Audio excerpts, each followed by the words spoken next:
The death penalty. Is it a good deterrent? Is it humane and morally acceptable in our society today, even for the worst crimes? And ultimately, how do we decide on this complex issue? In this video, we will be discussing the history and current state of the use of the death penalty, its applications, arguments for and against, how to decide which to pick, the subsequent actions and consequences of either decision, and at the end of this video, I will be proposing a long-term solution to the issue.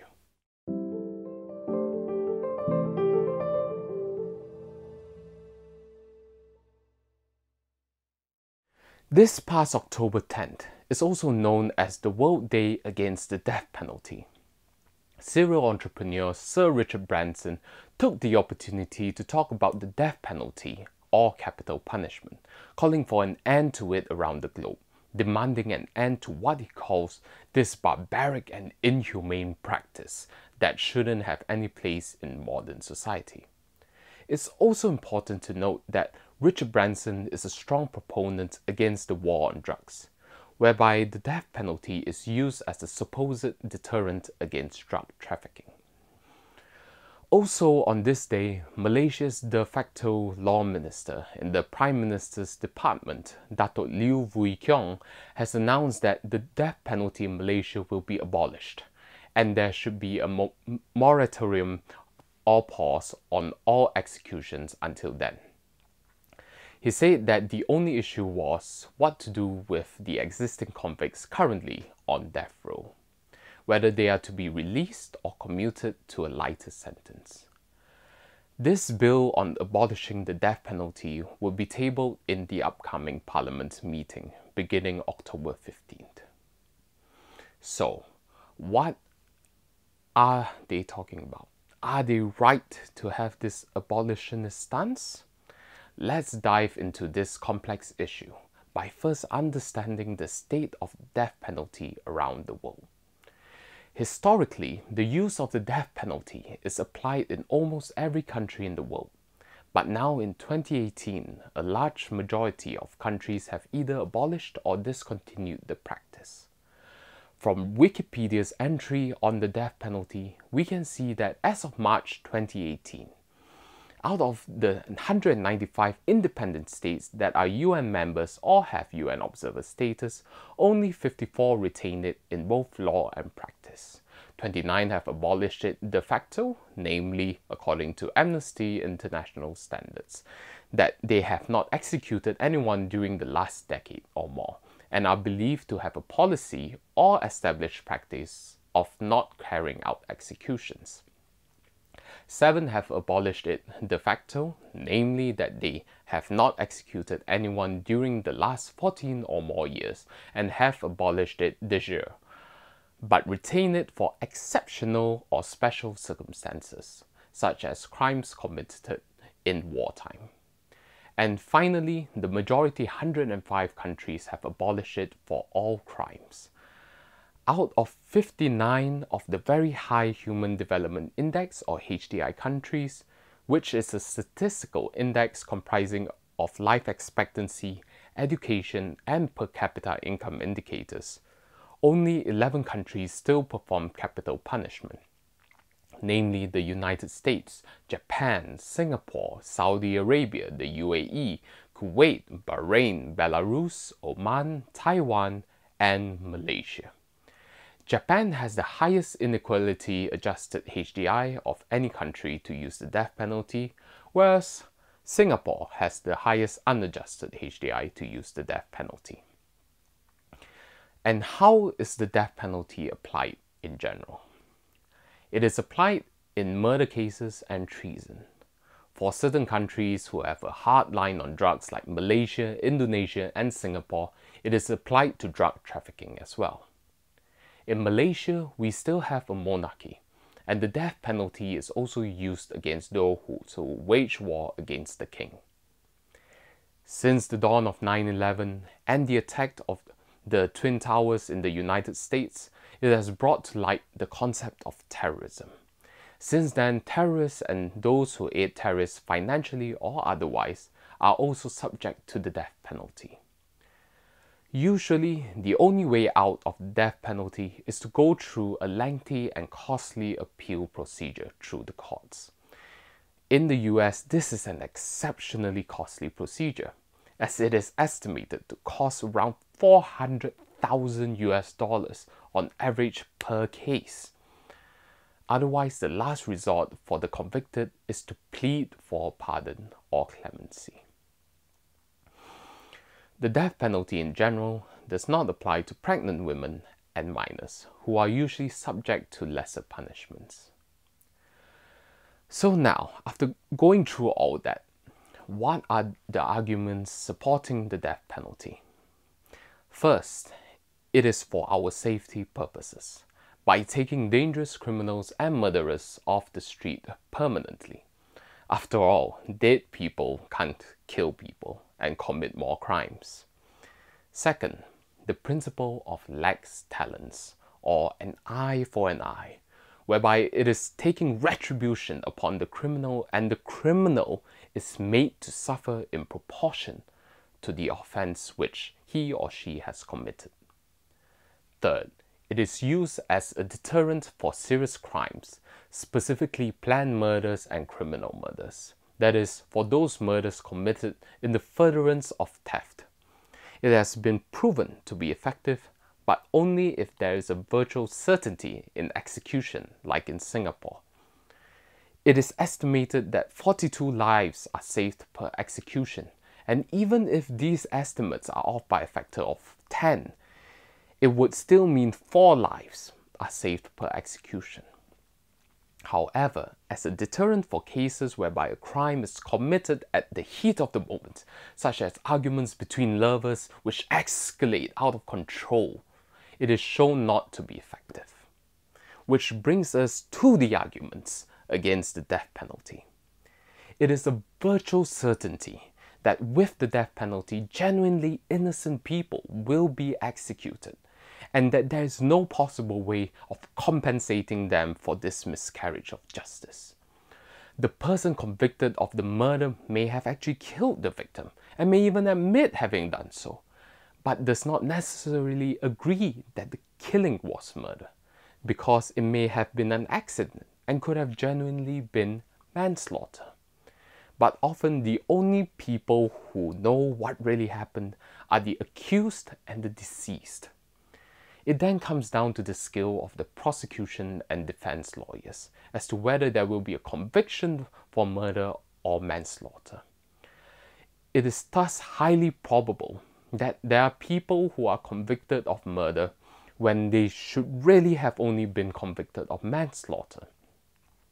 Next, we have to consider the suffering the prosecuted has to go through while waiting for the day of their execution. Not only for them, but for the criminal's family as well. One cannot and should not deny the suffering of the victim's family in the murder case. But the suffering of the murderer's family is surely valid too, unless you have no compassion at all for criminals and those related to them. There's also the question of whether there's still a place in our modern society for the principle of lex talens, an eye for an eye. I believe that vindictive justice will promote a vindictive society. Is this the kind of society we would like to live in? Or do we want to live in a more compassionate society? Criminals are humans too, who may have underwent different circumstances than us, which have nudged them towards the path that they are in.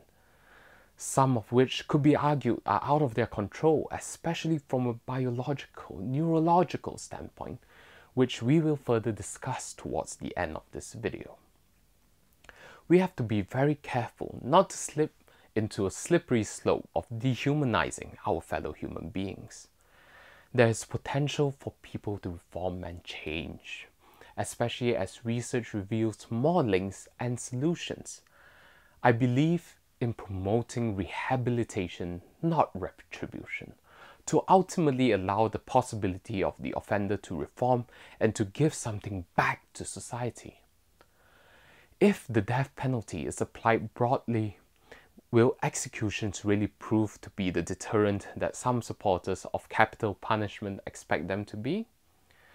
It is unlikely that the very worst murderers would be deterred because they are typically psychopaths or of such dubious sanity that they are incapable of rational behavior, sometimes taking their own lives immediately after the crime. Which brings us to what we previously discussed about the death penalty as a deterrent. Certain criminals, for example, drug traffickers, may be deterred because they have a clear option with defined risks. But would the person who has a violent argument with their partner give a second thought to what will happen to them when in the heat of the moment they pick up the carving knife and slash the throats of their partners? It is also unlikely that a handful of executions a year will have any real deterrent effect, particularly on the people whom society would most like to be deterred, such as serial killers, multiple rapists, and drug barons. Because these particular criminals are the least likely to be executed. The serial killers will be found insane, and the drug barons will be using any means to avoid convictions, for example, intimidation of witnesses. So we go back to the situation where only sane murderers can be executed. If you look towards religion as guidance, most religions either are opposed to or have no official position on it, while only the minority approve of it. So after all this, how do we decide which side to pick, assuming we want to go for the best solution?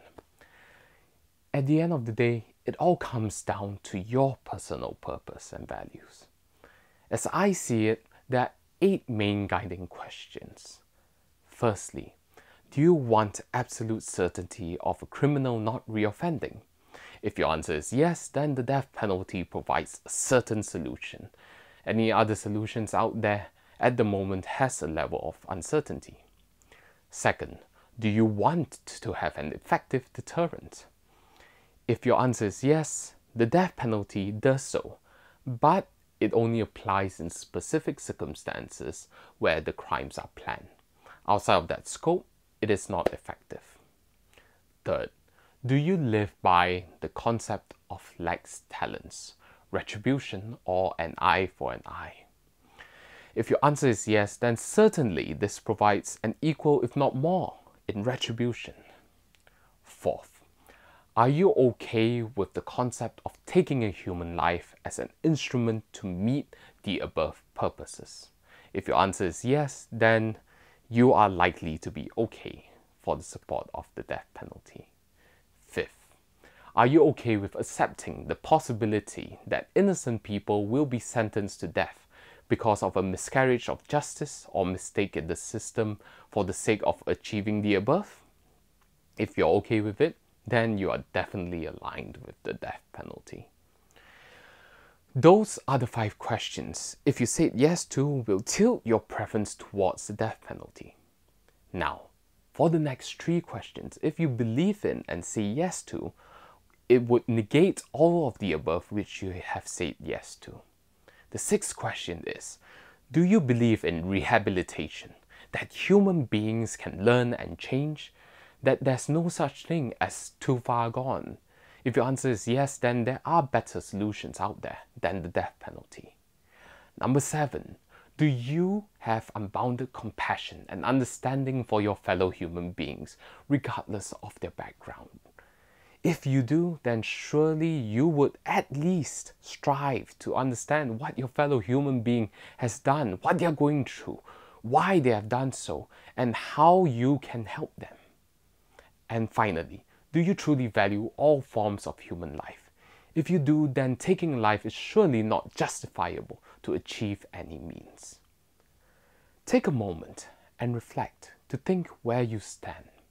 And once you have picked either side, here are further considerations. If we keep the law, where should it be applied?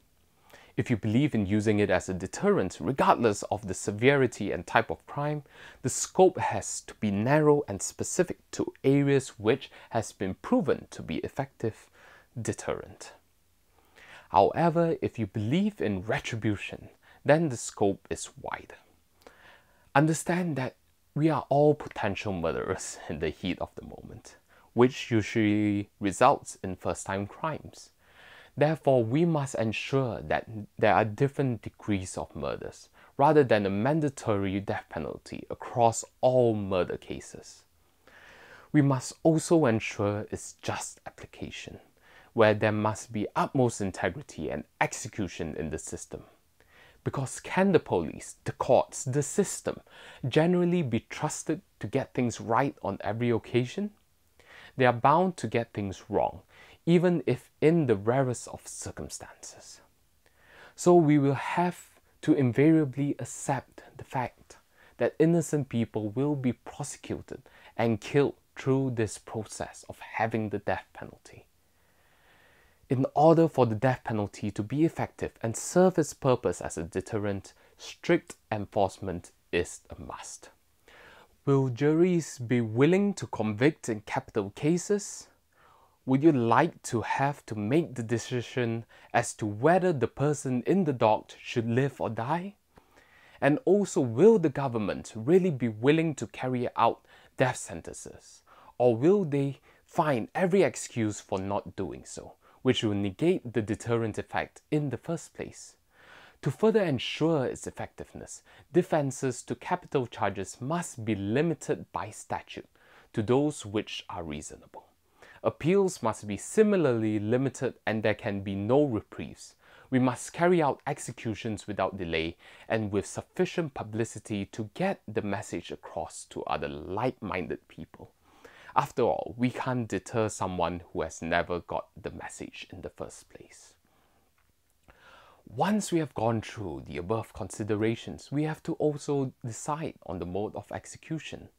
Here's a brief run-through from the most efficient and possibly humane to the least. Hanging is fast and efficient, followed by lethal injection. Although it may seem more humane, it is actually slower and complications can arise if not administered correctly. Shooting via firing squad is cruel, where the prosecuted may not die instantly, while slowly bleeding to death. But if shot directly to the head, it's instantaneous. Electrocution is efficient, but risk of things going wrong is high because of the old technology behind it. And finally, we've got the gas chamber.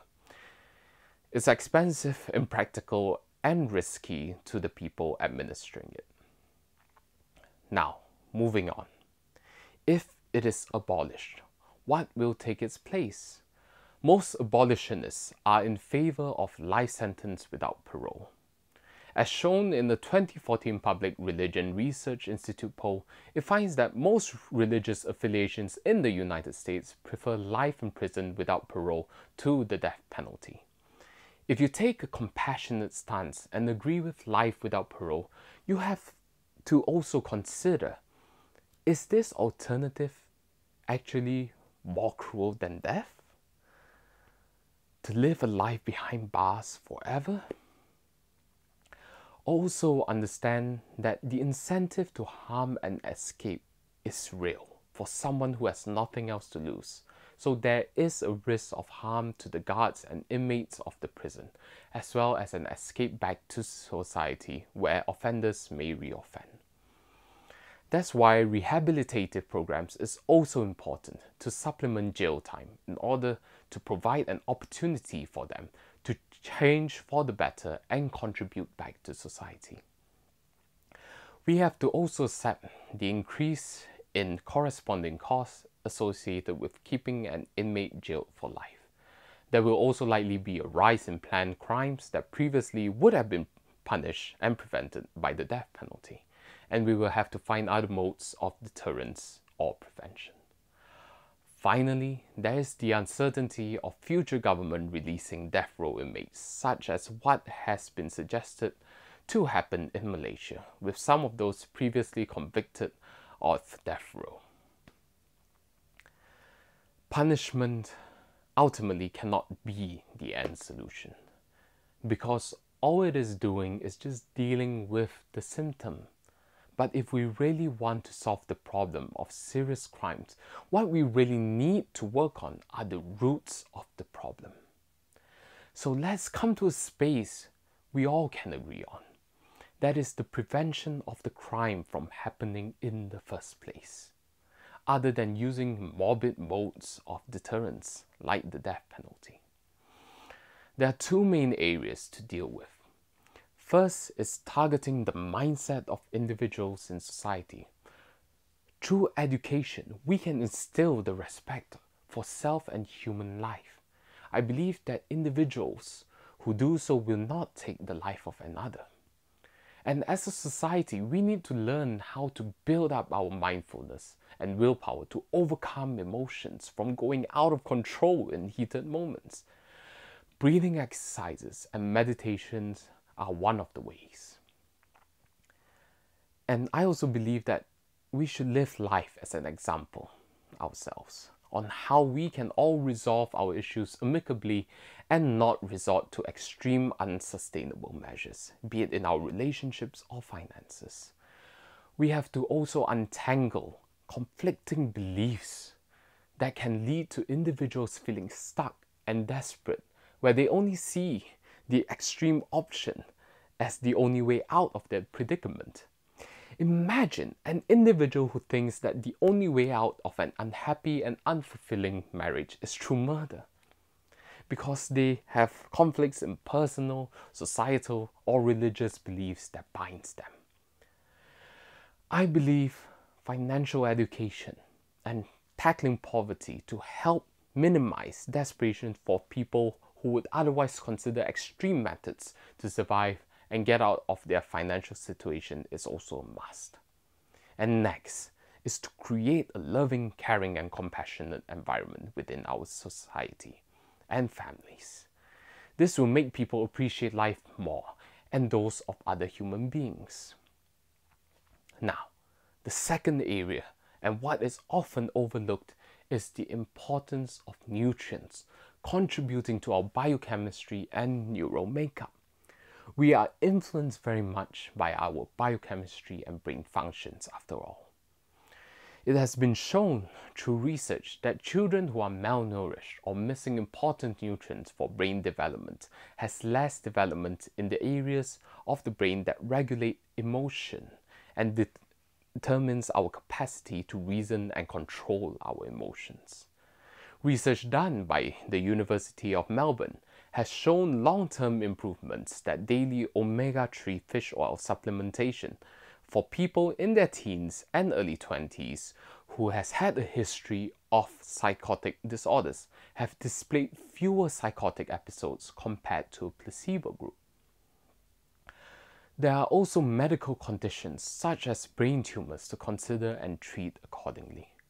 One of the most commonly cited mass murder case is of Charles Whitman in 1966, who was found to have glioblastoma, a brain tumor that was pressing up against the regions of his prefrontal cortex, where prior to his shooting spree, where he killed his mother and wife and 14 other innocent souls in the University of Texas. He complained of headaches and an altered mental state, where he also wrote a suicide note that read, "I do not really understand myself these days. I'm supposed to be an average, reasonable, and intelligent man. However, lately, I cannot recall when it started. I have been a victim of many unusual and irrational thoughts." Whitman knew that something was wrong, and his note further reads, "After my death, I wish that an autopsy would be performed on me to see if there is any visible physical disorder," which was what indeed was found out to be the case. Mental, biological, and neurological health is a real factor. Its links such as certain everyday drugs that can affect our mental health needs to be further studied, and there are already many solutions that can be immediately applied so that we can eventually create a new generation where hopefully and eventually crimes will be a thing of the past and we don't have to debate about the use of the death penalty anymore. I personally stand for the abolishment of the death penalty with an effective rehabilitation program in place. And at most, I would agree to its most minimal use in areas where it has been proven to be an effective deterrent. I would very much rather focus on the preventative measures I mentioned above and to promote a healthier mindset and brain health towards a more loving, caring and compassionate society. What is your stance on the death penalty? Please share your thoughts in the comment section below. And if you found this video to be informative, remember to like, share and subscribe. It helps us spread our message and ensure that important ideas are thought in depth and discussed. For those of you interested in reading up more on my sources, I have also left links in the description box below. Thank you very much for listening to the Thinkers Lounge.